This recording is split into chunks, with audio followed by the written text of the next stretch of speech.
Hi, welcome back. This is now the 7th lecture of the lecture series.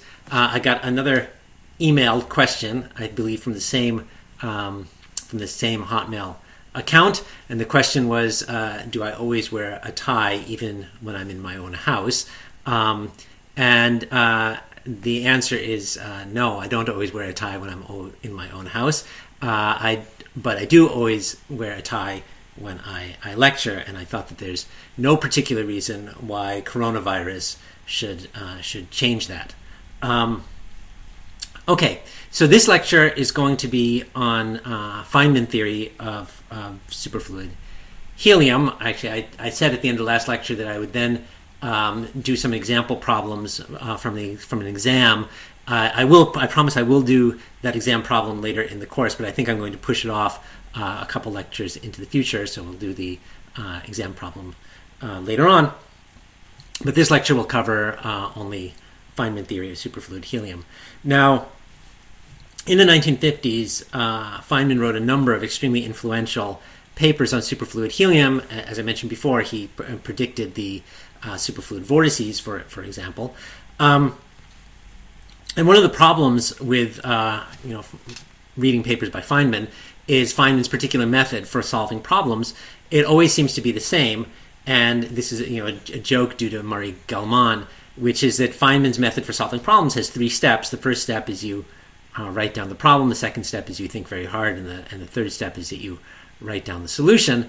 And this is is a good method for solving problems if you happen to be a genius, but it's a pretty tough method to follow for other people. Nonetheless, there are at least a few of the things that Feynman understood about superfluid helium that are worth reading about, not only to appreciate Feynman's genius, but also because it gives you some intuition for what's actually physically going on in the system. Okay, so with that as an introduction to Feynman's method, we're going to approach the superfluid as a strongly interacting Bose gas. Now, in the last lecture, we talked about the weakly interacting Bose gas and how you can solve the weakly interacting Bose gas perturbatively using Bogolubov technique. But superfluid helium, the helium atoms are in no sense weakly interacting with each other. When 2 helium atoms come very close together, they repel each other extremely hardly. They're like hard spheres. So they're very highly interacting, and the weakly interacting approach is probably not very, very accurate. So Feynman realized you need some other approach to attack the problem to be able to draw some conclusions. And so he took the following route.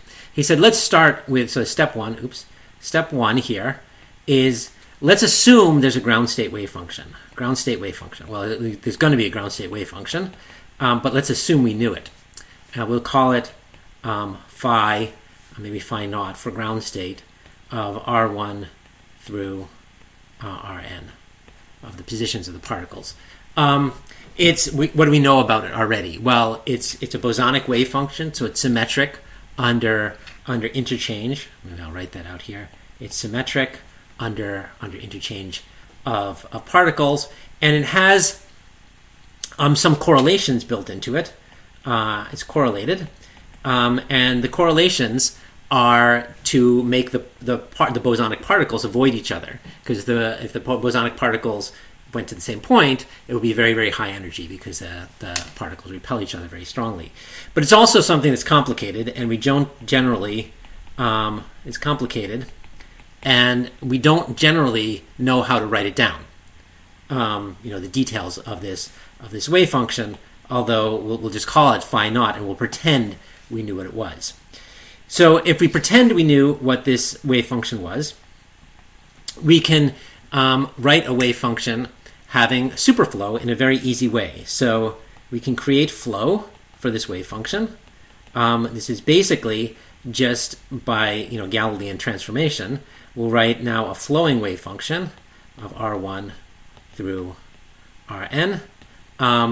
And we'll do that by writing this ground state wave function, R1 through Rn, and we'll multiply it by a product, I equals 1 to n, the number of particles, e to the I theta of Ri. So there's some phase field theta that lives in all of space. At every point, there's a different value of theta. And we're just going to multiply the ground state wave function times e to the I theta, where theta is defined for each where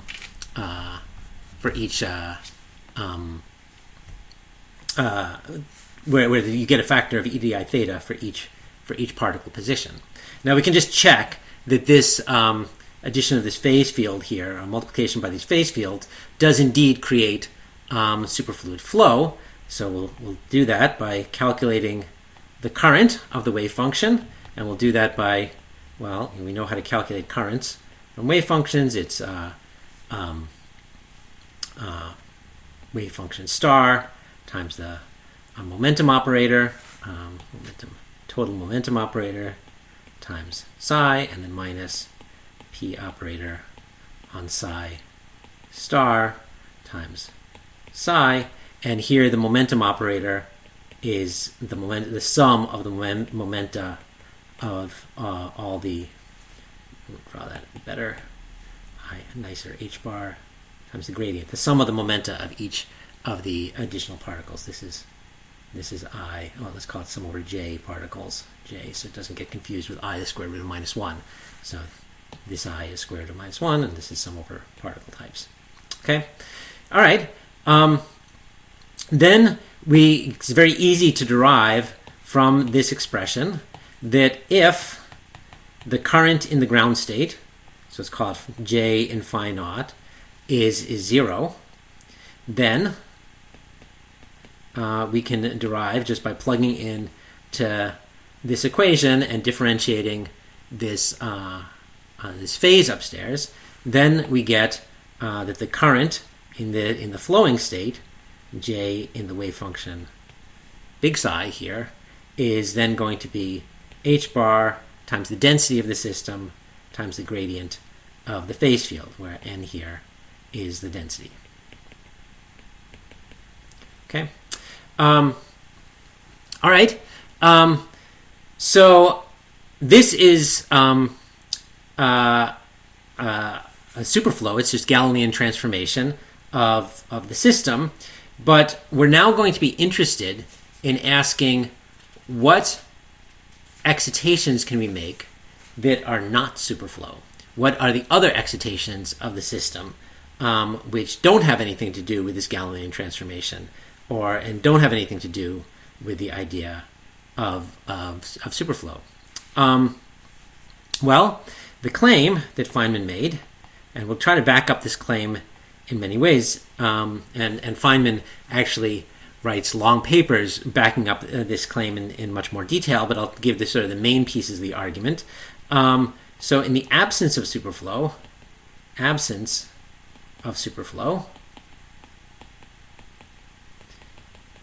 the only low energy excitation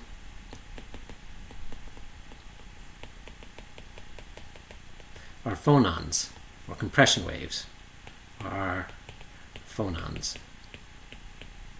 compression waves.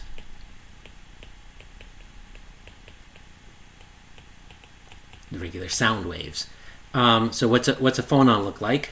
Well, a phonon, let's see if I can draw this.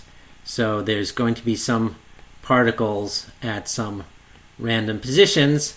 That's sort of a gas of particles or a fluid of particles, though they're sort of spaced out, but they're not forming any sort of lattice, sort of at general random positions.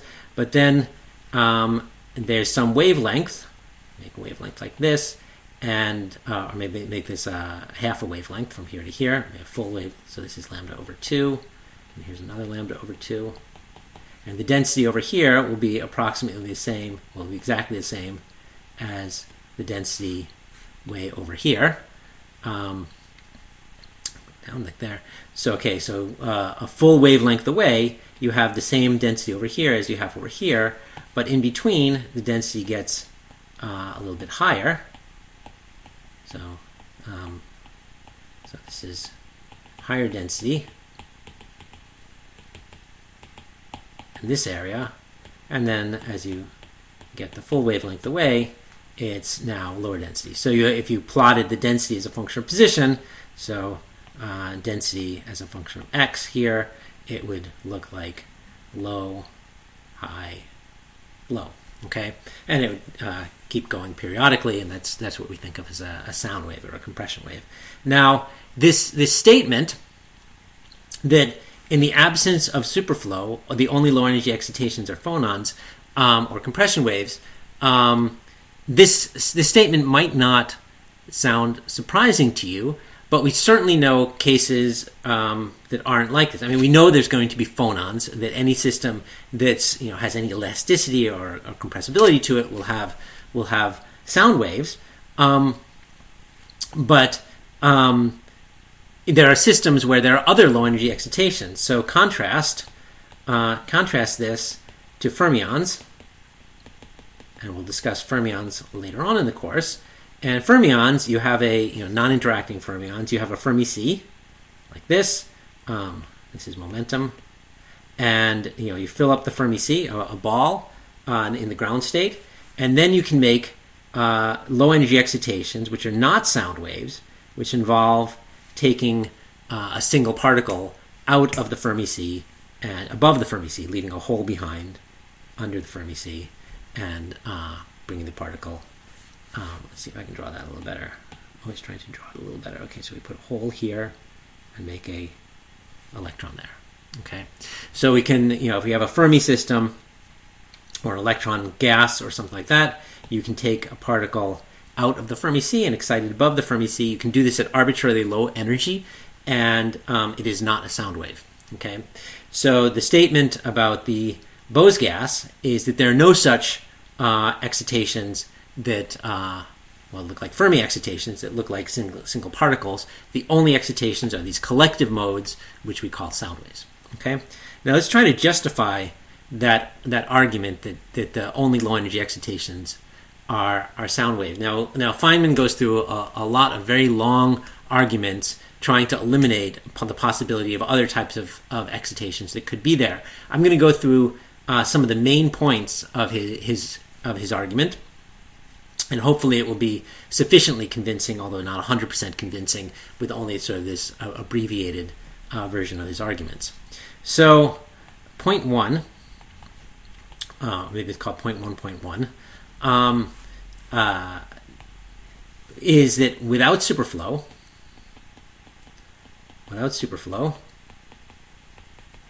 we can choose the ground state wave function, phi naught, can be chosen real and positive. Can be chosen real and positive.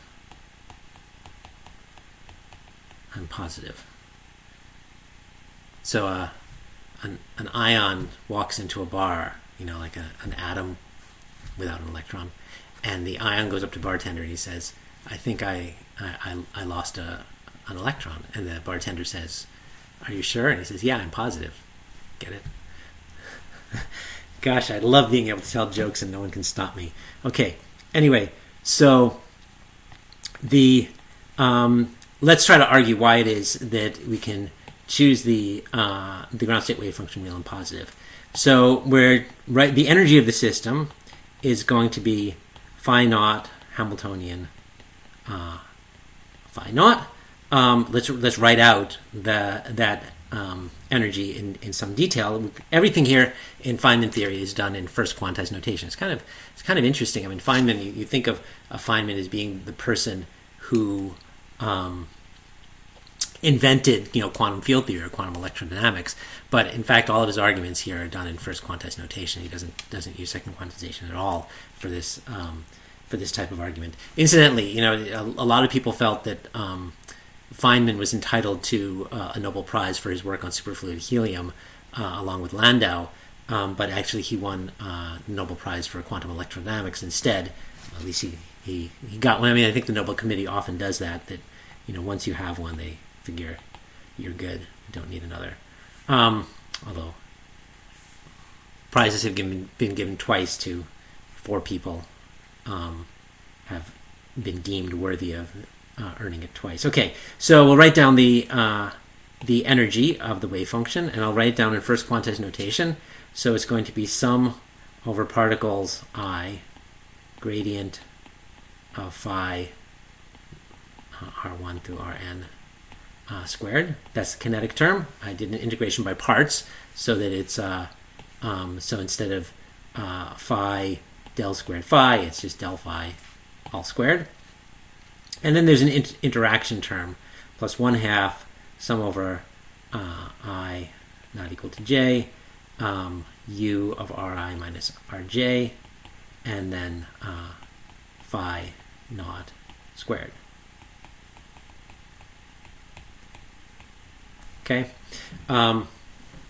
so that's this should be, it's fairly easy. This is just the sum of the kinetic energies, and this is the phase-space density of having all r1 through rn at some given positions, and then so this is the energy, the interaction between positions ri and rj, and you just sum over all possible interactions. Okay, so this is the energy we want to work with. Now, a couple of points we should notice about this. First of all, the energy of a wave function phi, if I insert in a wave function phi, that will be exactly the same as the energy if I insert absolute value of phi. Why is that? Well, if I look at let me draw, say x, some coordinate x, that can be one of the ri's or something like that, and let me draw phi over here. Let me draw some function phi, and let me then draw same picture absolute value of phi. So it'll look something like this, and then it will kind of look like that. Gosh, that's terrible. This is supposed to be the absolute. The one on right is supposed to be the absolute value of the one on the left. Let me see if I can draw it better.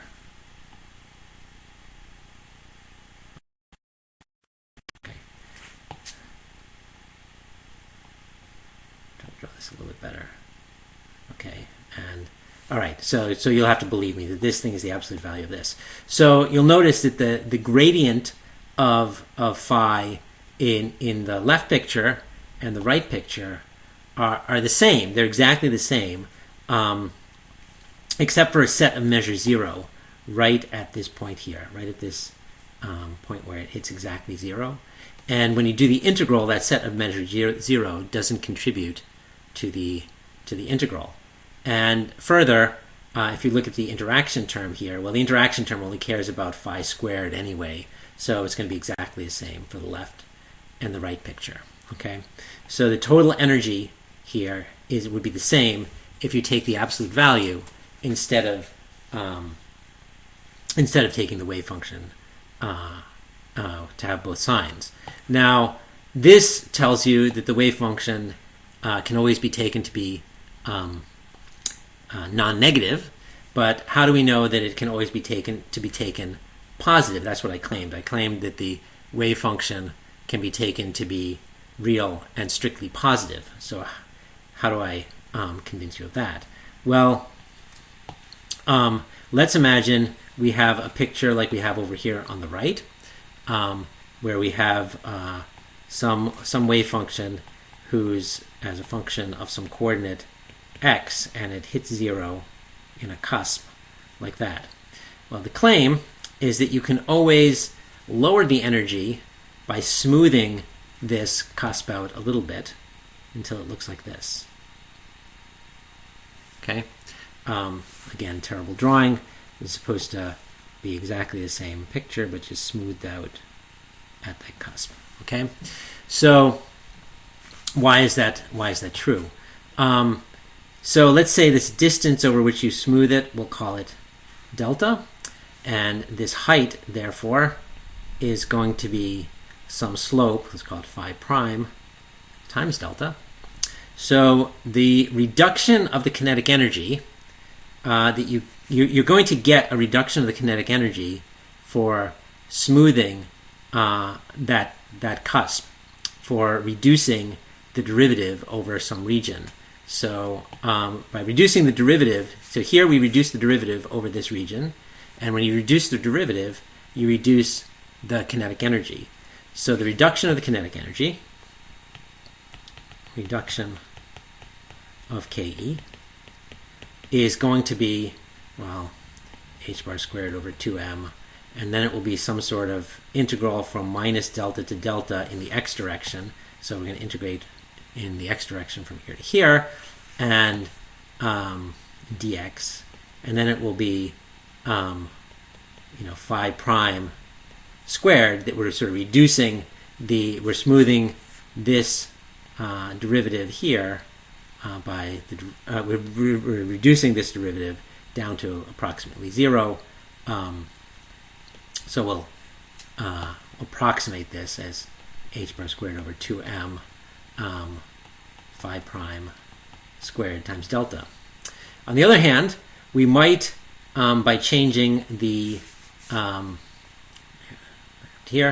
by changing the shape of the function, we may have messed with the interaction term. So how much have we changed the interaction term? So the increase in potential energy, increase in PE, might be some interaction energy U times integral from minus delta to delta, and then the value of phi squared in this region, so this will be phi squared in this region, dx, and that will be, well, phi is on the order of phi prime times delta, so this thing will be U integral minus delta to delta of phi prime squared times delta squared dx, and that will go as a total of delta cubed. So the for small enough delta, the reduction in kinetic energy always wins. That the amount that you increase the potential energy is very small if you only smoothing it over a very narrow little region, whereas the reduction of the kinetic energy is less small. So that means that you can always gain energy by smoothing any of these cusps, should you have them, and that enables you to take the wave function to be strictly positive everywhere. So that's point one. You can always choose the wave function, the ground state wave function, to be strictly positive. Point one, point two. I guess this has part A and part B. Part A, the excited state must change sign. Change sign to be orthogonal to the ground state. Be orthog to ground state. I think that's obvious, since the ground state is everywhere positive. In order to be orthogonal to a function which is everywhere positive, you have to change sign. Okay. Part B is that the positive region of the wave function,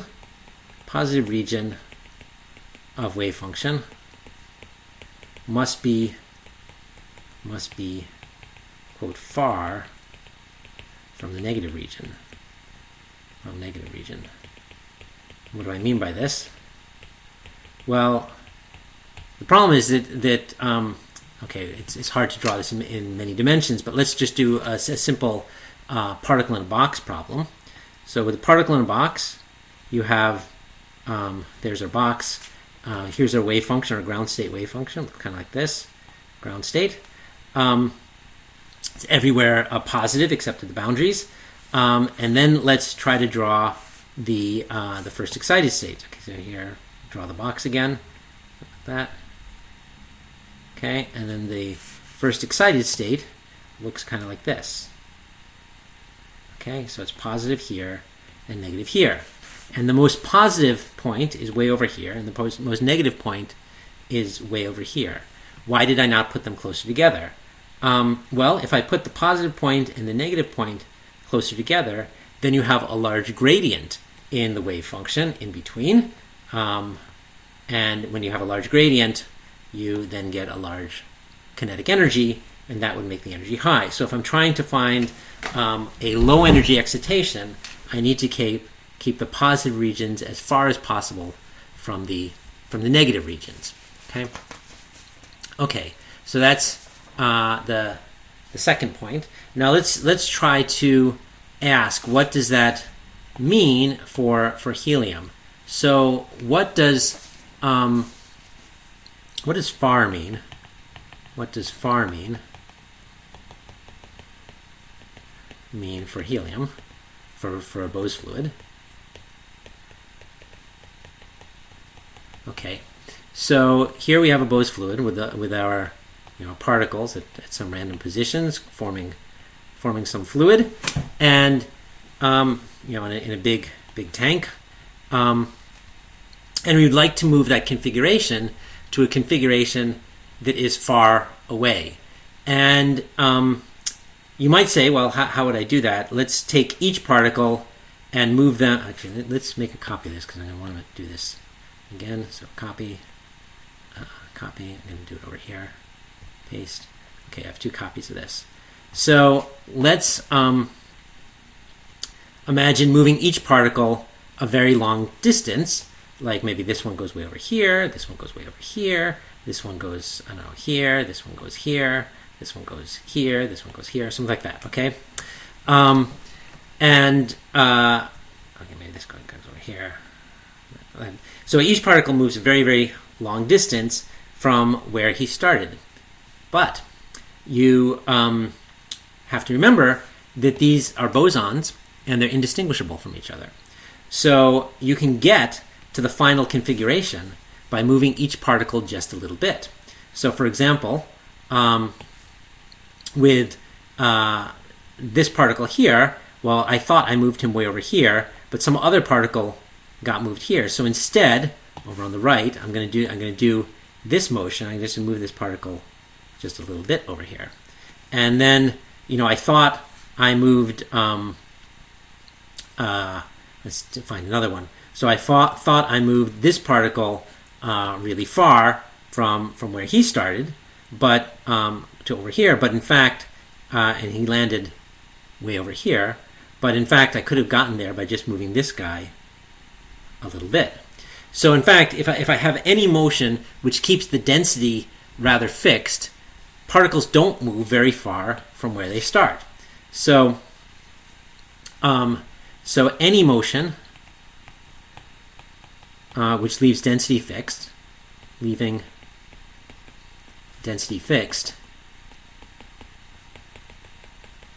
does not move any particle much. Each one just moves a little bit. However, if we built up a density wave, let's try to build up a density wave. So we start with something that's fairly uniform, like this, and then we build up a density wave. So let's try to build up something where it's denser in the middle. This is uniform here. I'm not sure this is going to be a great demonstration, but okay, and then it's higher density in the middle. Okay, so this is initial over here. This is initial, where this is uniform, and then this is density wave over here. To build up that density wave, I actually did have to move some particles a substantial distance to do it. So this actually requires moving particles far. So density wave actually does move particles far.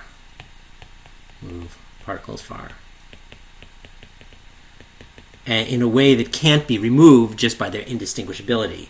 The point is that any motion that we come up with up here, which leaves the density fixed, most of that motion can be removed just by using indistinguishability and moving the particles just a little bit. Whereas a real density wave, so here it's higher, it's supposed to be higher density in the middle. That's what I tried to draw here, and lower density out here. That actually requires moving some particles a real distance. Okay, so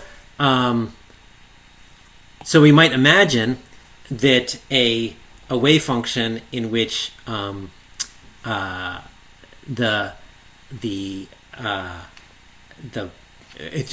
if we want to have two configurations that are far from each other. Let me draw density as a function of position. X. The configuration where the density does something like this, and the configuration where the density does something like this, these are actually far from each other in configuration space, and they can't be brought close to each other by using indistinguishability. So going back to our example of the particle in the box, if I want to have a low energy excitation, in other words, if I want the gradient of the wave functions to remain low, I need to put the positive part of the wave function very far from the negative part of the wave function. So I might choose, for example, that the black curve here is the most positive part of wave function,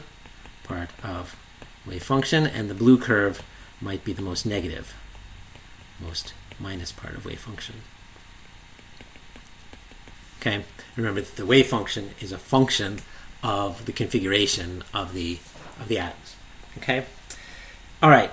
So this is giving us a hint that the lowest energy excitation I can make is going to be something that looks like a density wave, because it enables us to put the positive part of the wave function very far from the negative part of the wave function. Okay. Okay. So point 2 in the Feynman list of interesting points. To make a low energy excitation, a good way to do this is from some complicated ground state.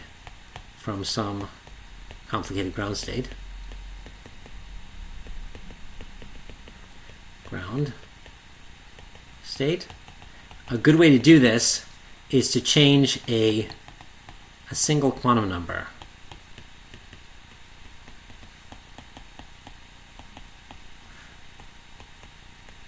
Which then, if I change the single quantum number, then this guarantees that it's orthogonal to the ground state. If you change the quantum number, it has to be orthogonal to something with a different quantum number. Guarantees orthogonality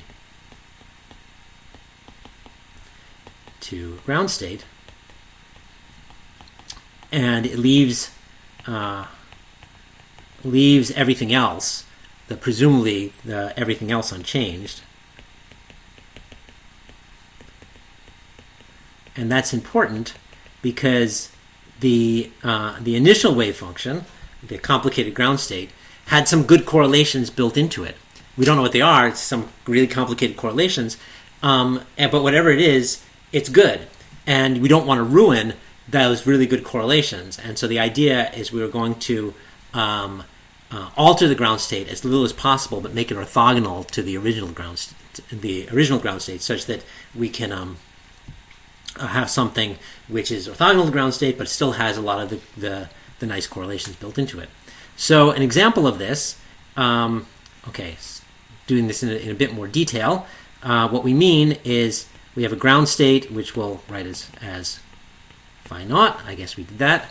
And we want to minimize the energy, the energy of some excited state, E equals psi h psi over psi, subject to orthogonality, that psi is orthogonal to the ground state. Draw that a little better. Is orthogonal to the ground state, and so this is what we're always trying to do when we're trying to find the this would give you the lowest energy excitation if you did manage to absolutely minimize this wave function, minimize the energy subject to orthogonality to the ground state, we would get the lowest energy excitation. And let's try to use this principle of point 2, that we want to change a single quantum number to guarantee orthogonality from the ground state but leave everything else unchanged. So an example of this where this works really well is a harmonic oscillator. Harmonic oscillator. simple harmonic oscillator. We study it over and over. The wave function, it will be some sort of minus x squared alpha. Alpha is some constant, and that's some sort of Gaussian wave packet. Now, this Gaussian wave packet has even parity. Even parity.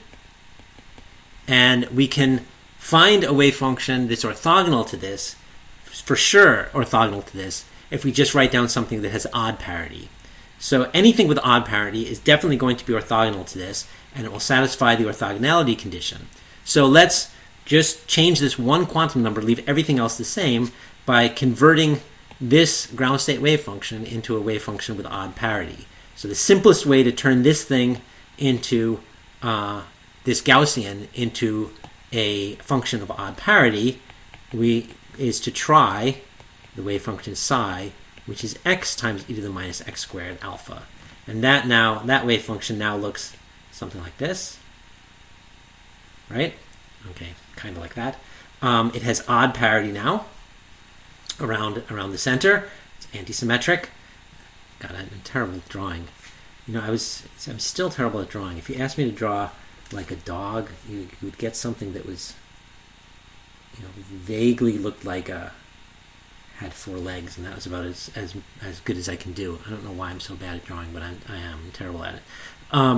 So this is a simple trick for finding something orthogonal to the ground state. We just change its parity by multiplying by the simplest antisymmetric function I can think of. In this case, it's just x, simple function which is antisymmetric. And in fact, to do that for the harmonic oscillator, we have just guessed the first excited state exactly. This works and gives you the exact first excited state. Now, it's not always going to be so lucky that we get the exact first excited state, but it shows that the principle is, it's pretty effective sometimes. That if you take the ground state and you just change one quantum number, the simplest one you can find, you can often get to the lowest excited state straight away. Okay, so that brings us, with that additional piece of information, Feynman used the following ansatz. Feynman ansatz.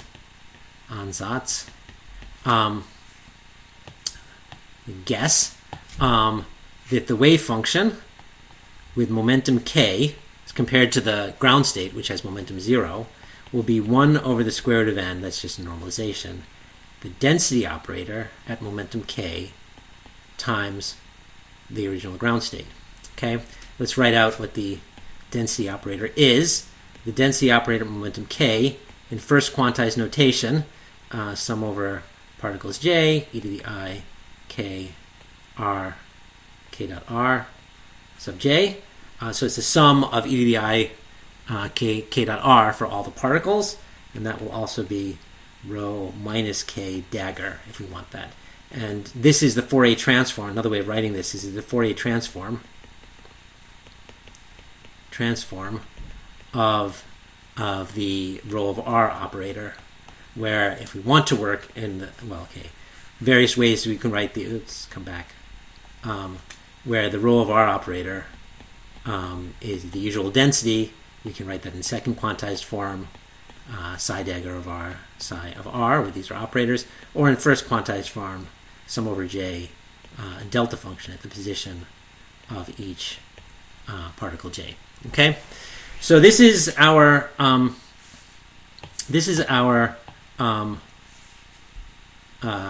ansatz, our trial state, and we claim that is going to be a good trial state for low energy excitations of the highly interacting Bose fluid, such as helium. So, don't want that red. So why is this ansatz, the Feynman ansatz at k, a good choice? Okay, so there's a long list of reasons why Feynman thinks it's a good choice, plus some reasons that I won't even mention, but he writes out in his papers. So one, an obvious one, it is symmetric. It is symmetric. And it has to be if it's a boson wave function. Let's just check. Why is it symmetric? Well, we took the ground state wave function, which is of course symmetric, and we multiplied it by this density operator, which is also symmetric in interchange of the particle coordinates. So that's good. So 2, it changes the momentum quantum number.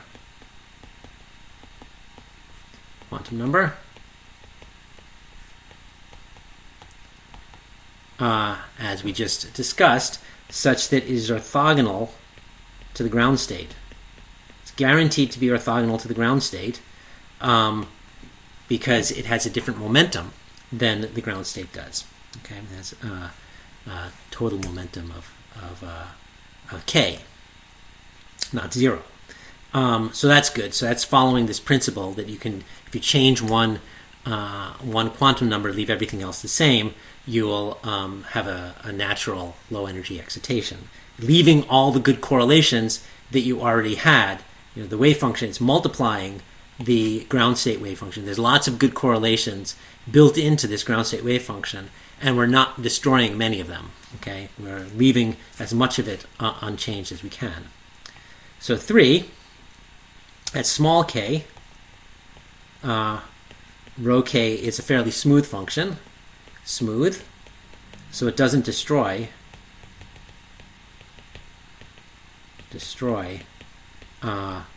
nice properties. Again, this ground state wave function has a lot of nice properties, and rho of k is a fairly smooth function, so the nice properties shouldn't be destroyed. 4, it creates a density wave. Creates a density wave.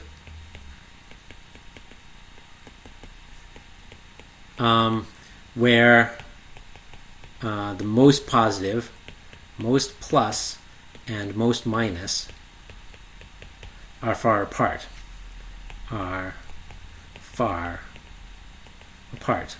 As I explained in the first point, that we can you're trying to put the positive part of the wave function and the negative part of the wave function as far apart as possible. So the general idea here is that since this operator is creating some sort of density wave, it's giving a positive phase to a region in the crest of the density wave, and a negative phase in the region in the trough of the density wave, and so forth. Okay. 5, it doesn't change the density much. Doesn't change local density much. Why? Well, actually, if you look at it, our favorite operator, here it is, way up here. This density operator, it acts only on one coordinate at a time. It's the sum of acting only on one coordinate at a time. So it will be sum of acting on the first particle, and the second particle, third particle. So it only is able to move one particle at a time and then adds them all up. So the local density isn't changed very much by this density wave operator. 6, this is not superflow. Not superflow. I mean, it is multiplying by a phase, but it's not. Remember that superflow is multiplied by some product, I equals 1 to n, e to the I theta, called j equals 1 to n, of e to the I theta of r sub j, and that's not what we're doing, so we can't describe this as superflow. And 7, if you compare with the weakly interacting Bose gas with Bogolubov calculation, we will discover that at least at small k, they match. Now, Feynman didn't actually know that at the time because Bogolubov hadn't done his calculation when Feynman wrote down his theory. But in retrospect, we do know this, and we can check that this is true in the following way. First, we want to derive our rho k operator in second quantized notation. To to try to sync up. So this seventh item requires a bit of a calculation. So this row operator is sum over j e to the I k dot r sub j. This thing I can write in second quantized form. Again, it's the Fourier transform of the density operator. Fourier transform it. Those are equivalent. Where the psi operator, these are both operators, where the psi operator here is, I guess, 1 over the square root of the volume of the system, sum over q, e to the minus I q dot r, a sub q. So that enables me to write the rho sub k operator as 1 over the volume of the system, then integral dr, and then sum over q and q prime, e to the I q prime minus q dot r, a dagger q prime times a q. So that's the psi dagger psi here, and then gets Fourier transforms e to the I k dot r like this. These are all vectors. And we do the integral. It collapses the delta function, and we just get sum over q, a dagger k plus q, a q. And just as a comment here, it's nice to notice that this way of writing the density operator obviously has total momentum k.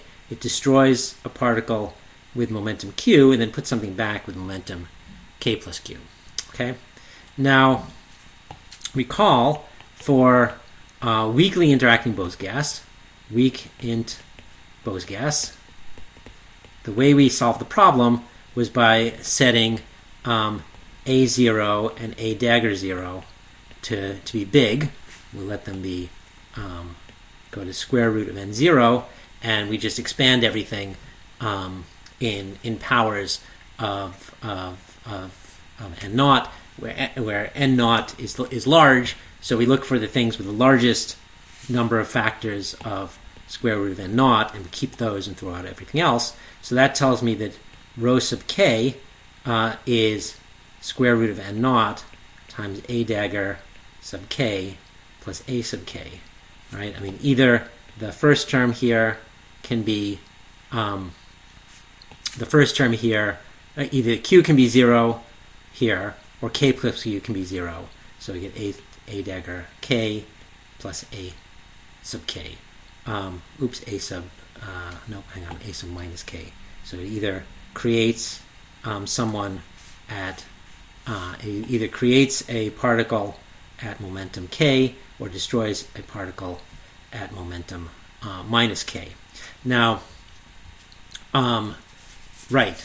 So now it's okay. Why is that good? So if we now have to back up to the result of the Bogoliubov calculation. So Bogoliubov calculation.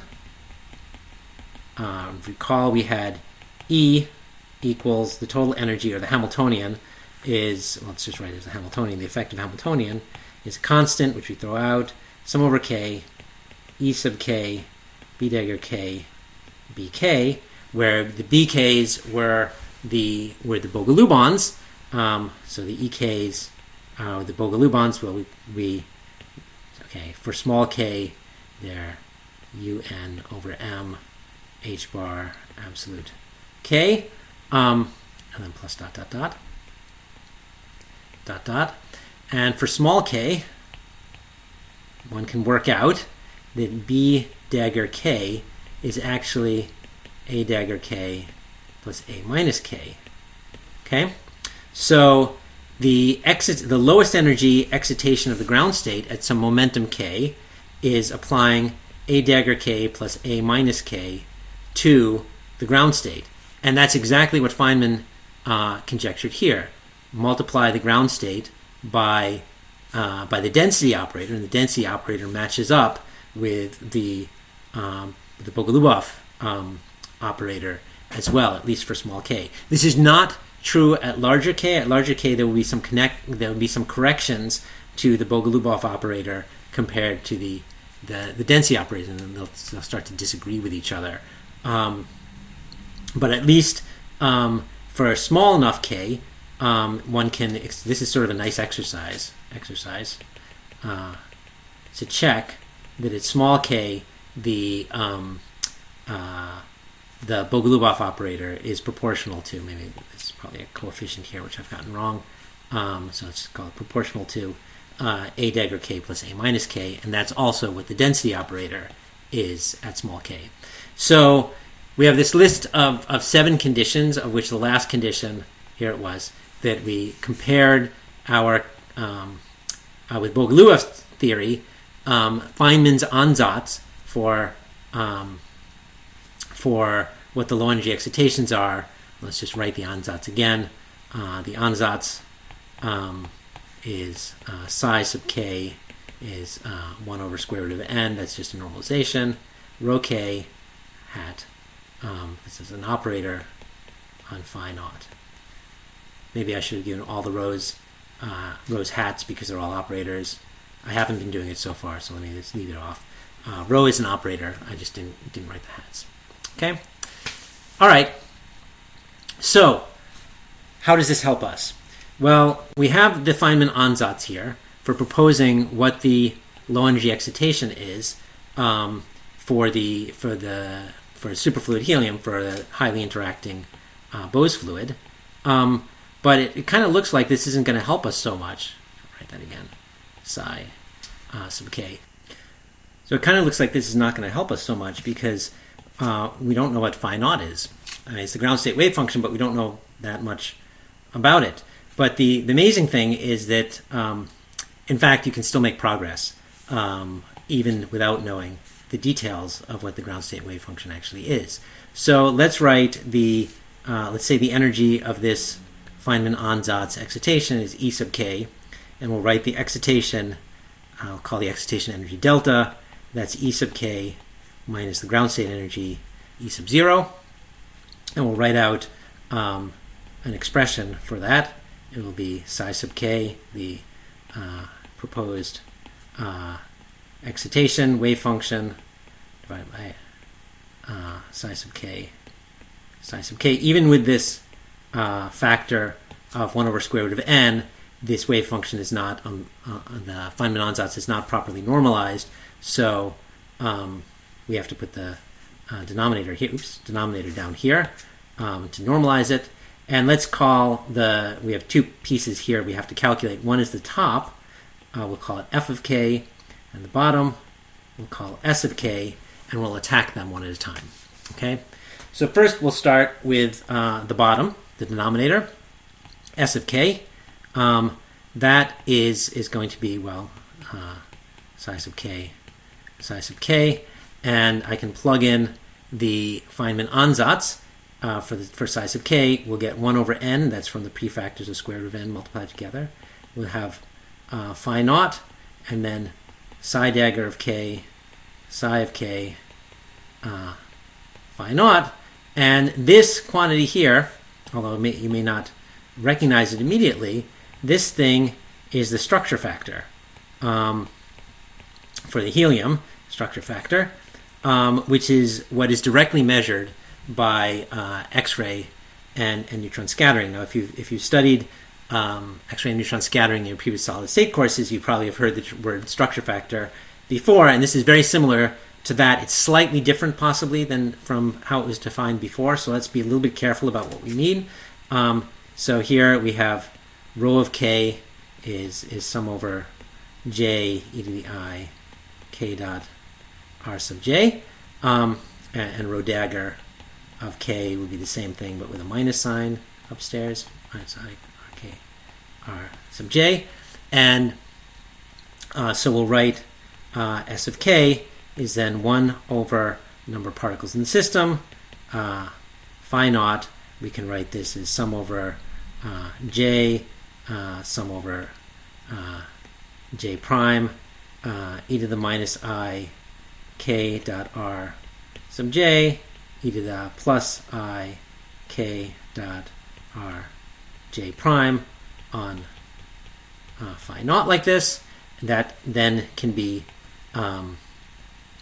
well, I'll simplify it a little bit here. 1 over n phi naught product j comma j prime e to the I k dot r j prime minus r j prime.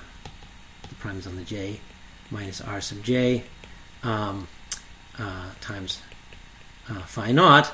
And if we want, we can say this is the Fourier transform. The Fourier transform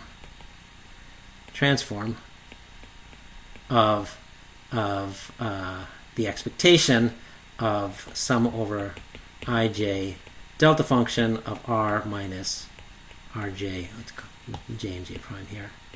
J and j prime, rj prime minus rj. So it's the Fourier transform of the pair correlation function. That there's some distances between pairs of particles, and you Fourier transform that with respect to r, and you get the structure factor. Now this looks a whole lot like what we define, how we define the structure factor in part B in my book, Solid State Basics, but not quite. In that book, we actually used e to the I k dot rj as the structure factor, and that is not actually usable in this case because we have a fluid. In a fluid, all positions are equally likely. So if we try to take the expectation or just sum up over all particles r e to the I k dot r sub j, we'll just get 0 in a fluid. So in order to get something non-zero, what you actually do is you basically square this object and then average it over the fluid. So you're measuring the the positions of the particles, but you're measuring them with respect to each other instead of with respect to some arbitrary point which you define to be 0 in the unit cell. Nonetheless, what does this structure factor look like? See if I can draw it. Actually, I think there's a footnote in my book explaining that. So here's the structure factor as a function of k. Here's k. It kind of looks like it has Bragg peaks. Like this, and then it normalizes, so it saturates to value 1. And a couple things to notice. First of all, that at small k, it starts out, S of k starts out at k. That's something you can prove for compressible fluids.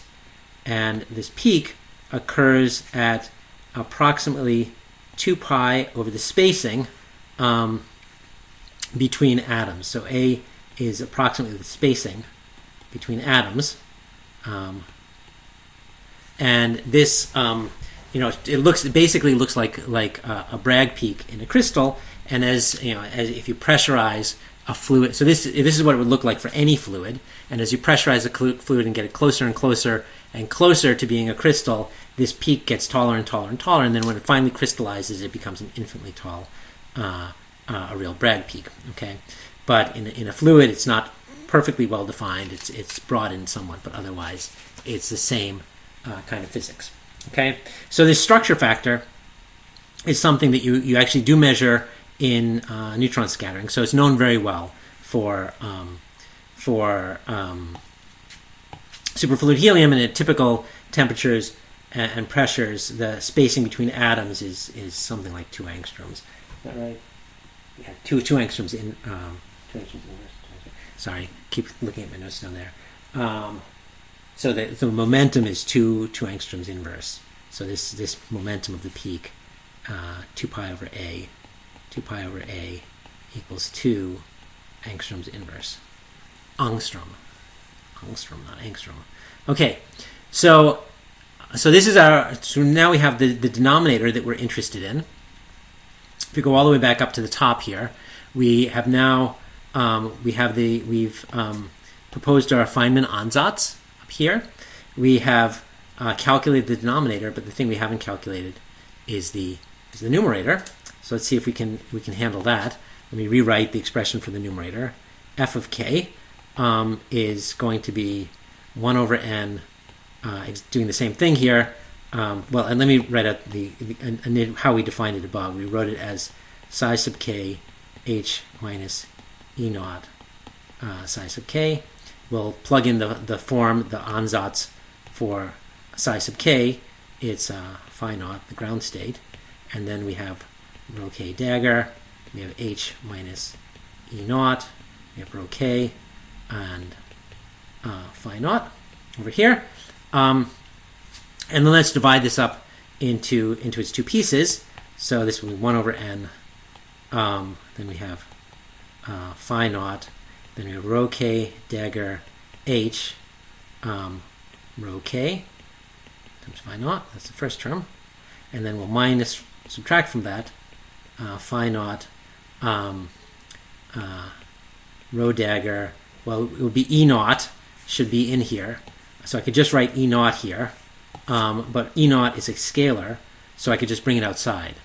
But instead of bringing it outside, I'm actually going to write it as H on the ground state. So the energy on the ground state here, H on the ground state, is going to give me E naught. Okay, so that's a perfectly good way to write minus E naught. All right, so now I can rewrite this as a commutator. So this now looks like 1 over n phi naught, then rho k dagger, then h rho k on phi naught like this. So now, good. So that's one way of calculating this f of k. But I could have done something differently. So at this step here, I could have instead written it as in the following way. I could have written 1 over n. The first term stays exactly the same. So phi naught rho k dagger h. Oops, what happened there? No, okay, h rho k phi naught. But then in the second term, I could have put the h way over on the left and have the h act to the left. Rho k dagger rho k phi naught. So instead of putting the h on the right and having it act to the right to give me E naught, instead I put the h, the Hamiltonian, to the left, and this then gives me E naught here. Okay, another perfectly good way to write that. And this then would be minus 1 over n, a slightly different commutator, phi naught. Then we have, I guess, h commutated with rho k dagger times rho k phi naught. Like this. Okay, actually, I think I don't need these brackets here. That. Okay, so there's two different ways to write this expression for f. And then I'm going to use to my advantage the fact that the fluid is homogeneous. So I expect that f of k is the same as f of minus k, okay? And also that rho dagger of k is rho of minus k, okay? So then this lower term here can be written instead as 1 over n phi naught h on rho k times rho of k dagger on phi naught, okay? Then I'm going to take this equation here with this equation here. Both of them are expressions for f of k, this thing I'm trying to calculate. I'm going to add them together, and I will get the following expression, which is written as a double commutator now. So it's 1 over 2n phi naught, and then I have a double commutator, rho k dagger commutator h commutator rho k, like this. Phi naught. Okay, so the f of k, this thing I'm trying to calculate, is now written as a double commutator of h with the density operators. Now, this looks tremendously complicated, but actually this simplifies life enormously. Writing things as a double commutator of a Hamiltonian is a well-known trick. It's used in various derivations of things like the F-sum rules and Cohen's theorem. If you don't know what those are, don't worry. Actually, we'll do another derivation later in the course which uses this double this double commutator. But the point is, well, okay, let's try to see how this is going to simplify. So this rho of k here is the sum over particles j e to the I k dot rj. And this Hamiltonian, well, it has two terms. It has a kinetic term, which is, there's a kinetic term, which is, I guess, sum over particles n minus h bar squared del squared n over 2m. And then it has an interaction. It might have some potential energy in the background, and then it might have some interaction term, n not equal to m, u of r n minus rm. Okay, so it can have lots of different terms, but you'll notice that this interaction term and any potential energy with the background, both of these two terms, they commute with the density. They both have r operators in them, and r commutes with r, and that's it. So there's no, that's nicer looking r sub n here. So both of these terms, the v term here and the u term here, will commute with the density operators. They both have r's. There's nothing that doesn't commute with r's. They don't have momenta. The only term in this Hamiltonian that doesn't commute with the density operator is the kinetic energy term. Okay, so it allows us to throw out any background potential, and it allows us to throw out any interaction. So now we're considering a non-interacting system. So we can throw these out. So these vanish. Okay. So let's then calculate the double commutator, and it's actually quite swift to do that. So the here we go. So we have the double commutator we want is rho k dagger, h commuted with rho k, double commutator like that, and this will let's look at the inside commutator first. So the inside commutator here, this is only going to be the same as the kinetic energy operator commuted with rho k. Let's write that out. So this will be sum over n, I guess, minus h bar squared del squared over del squared on n over 2m, and that's commuted with. Okay, hold on. Put the sums on the inside here for a second. Commute like this, and then this would be sum over m e to the I k dot rm, and these terms only don't commute when n equals m, and this m is a mass, when n equals m, and we then get just what do we get from doing that commutation? Well, if we do that commutation, we will get the sum over n particles. I guess there's minus h bar squared over 2m comes outside. Minus h bar squared over 2m comes outside. Sum over we only have a single sum left because terms where these indices n and m don't equal each other will vanish. And so this will give me minus k squared plus 2i k dot gradient with respect to the nth particle. Okay, so that gives me the inner commutator, and then what I want is the outer commutator. So the outer commutator is now going to be so this thing here is now a scalar, and that is going to commute completely with this rho operator, so we can throw that out. So the only thing left is we'll pull out the minus h bar squared over 2m. We have rho k dagger remaining here, and then we have sum over n, I guess 2i k vector dot gradient with respect to the nth particle. This minus h bar squared over 2m. This will be sum over particles m e to the, I guess, minus I k dot rm, and that's has to commute with n 2i k vector dot gradient with respect to the nth particle. So now again the sum collapses because the gradient with respect to the nth particle only doesn't commute with the gradient with respect to the mth particle, and we end up getting when these two indices do match each other, the gradient brings down another factor. The gradient now is going to bring down another factor of k. It's going to make this into a k squared, and we're going to get a total of minus h bar squared over 2m. N terms, there's one sum remaining, and then minus 2k squared is what's left over. So the total end result of this calculation is f of k is equal to h bar squared k squared over 2m times the total number of particles in the system, which is just a constant. It's just some number. I mean, it's oops.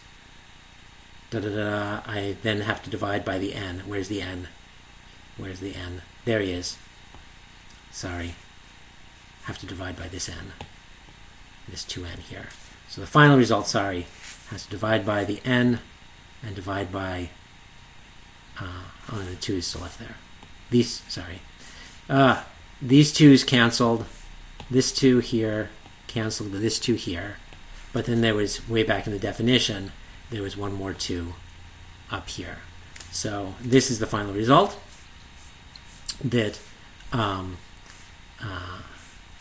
where's the final result? Yeah, this one here. And that gives us the expression we need for the numerator of the expression we're looking for. So this is actually quite interesting because it's independent. The calculation we did is now independent of the interaction between the helium atoms. We go all the way back up to the beginning here. This is what we're trying to calculate. Let me just circle it. Trying to calculate this thing, the low energy excitation spectrum of superfluid helium. And we paste it down here again. Okay. And we then calculated that this thing is f upstairs, h bar squared k squared over 2m upstairs, and then divided by s of k downstairs. So the this term here, sometimes known as the oscillator strength, is independent of the interaction between particles, but s of k depends on the interaction between particles. So this is the sort of classic result. Let me rewrite it. The classic result of the Feynman calculation. Just rewrite that out here. That the excitation spectrum is h bar squared k squared over 2m times the structure factor s of k. Someone's at our door downstairs, but I hope my wife will get that. Okay, and let me then draw what we have. If you recall, let me remind you what we had in s of k. S of k is a function of k. Oops, I'll get myself out of the way here. S of k is a function of k looked something like this. And so if I plot h bar squared k squared over 2m times s of k, this starts linear. Down here, this is linear. So I have k squared divided by k. So here I have k in the small k regime, small k, and this is going to be delta of k. In the small k regime, I have k squared divided by something linear in k, so it's going to be linear in k. Down here, this will be linear, and then it will come to a peak, and it will then have a minimum here, and this minimum is about at 2 pi over a. That minimum will be about at 2 pi over a. This is terribly drawn. Let me see if I can draw it a little nicer. So it goes up. It's up like this. Comes down like that. Goes up again. Okay. So the minimum is at about 2 pi over a, like this, where the maximum in the structure factor is up here. This minimum is known as a Rotom minimum, and it was predicted actually by Landau, and the way he predicted it is that Landau saw experimental evidence that the heat capacity goes as T cubed, and he said, oh, that's Debye specific heat. It tells me that there's a phonon mode down here. There's a linear phonon mode down here. But then there was an additional term, which was some sort of exponentially activated, e to the minus energy over temperature term. And he said, oh, well, that could happen if there's some sort of energy to excite some other mode out here at large K. And he said that energy of excitation is due to something that he called a roton. Okay, now this Feynman calculation that actually predicted or post-predicted this roton, this form of the energy excitation spectrum. You get the phonon mode at long wavelength, and then a roton mode at somewhat higher wavelength associated with the spacing between particles. It's not exact. It actually becomes exact at long wavelength, but at shorter wavelength it's not exact. The exact expression is slightly lower, like this. And it's easy to convince yourself that that has to be true, because what we did was we did a variational calculation. We proposed a trial wave function for excitation modes, and it's always true with variational calculations that the actual energy is lower than the energy of the trial state. And in later calculations, they used slightly better trial states and got Rotom minima that were slightly lower in energy than the original Feynman prediction. Okay, so that ends the discussion of Feynman's theory of superfluid helium, which was known in advance by Landau, what he was going to get, but it was really nice to see how Feynman could connect together, even though you don't know what the wave function is, and even though you it's a highly interacting system, you can still make a connection between the excitation spectrum and another experimentally measurable quantity, the structure factor. Okay, so next time we will do Ginsburg-Landau theory and the Anderson-Higgs mechanism.